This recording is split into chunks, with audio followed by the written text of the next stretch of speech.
One nation one election, यानी कि एक देश एक चुनाव।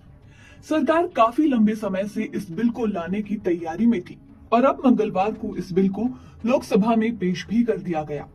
इस विधेयक को संविधान 129वां संशोधन विधेयक 2024 नाम दिया गया है। सदन में इस बिल को पास कराने के बाद सरकार इसे जेपीसी में भेजने की तैयारी में है।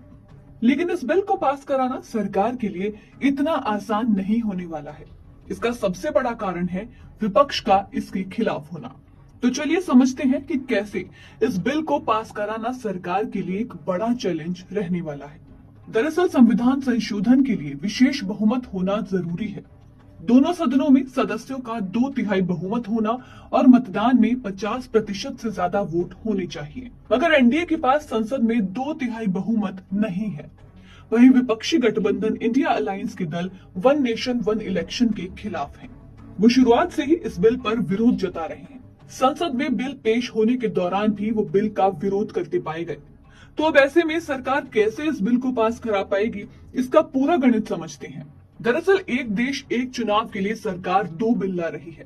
इनमें एक संविधान संशोधन का बिल है जिसके लिए 2/3 बहुमत जरूरी है। अब बात करें लोकसभा की, तो यहाँ पर 543 सीटों में से एनडीए के पास अभी 292 सीटें ही हैं और 2/3 बहुमत के लिए 362 का आंकड़ा जरूरी है। वहीं राज्यसभा की 245 सीटों में एनडीए के पास अभी 112 सीटें हैं। 6 मनोनीत सांसदों का भी उसे समर्थन है, जबकि विपक्ष के पास 85 सीटें हैं। लेकिन 2/3 बहुमत हासिल करने के लिए 164 सीटों की जरूरत है। तो ऐसे में इस बिल पर सरकार के लिए बहुमत पाना बहुत ही मुश्किल होगा।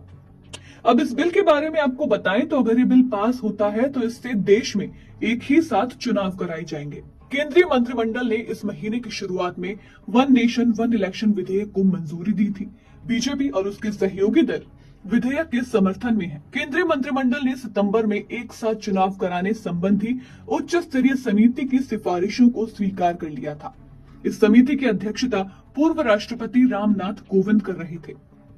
वहीं आपको बता दें कि इस मुद्दे पर बनी रामनाथ कोविंद समिति को 47 राजनीतिक दलों ने अपनी राय दी थी। इनमें 32 दलों ने अपना समर्थन दिया था, जबकि 15 दलों ने विरोध किया था। विरोध करने वाले दलों की लोकसभा सांसदों की संख्या 205 है। यानी कि इससे ये तो साफ है कि बिना इंडिया गठबंधन के समर्थन के संविधान संशोधन बिल पास कराना बहुत ज्यादा मुश्किल है।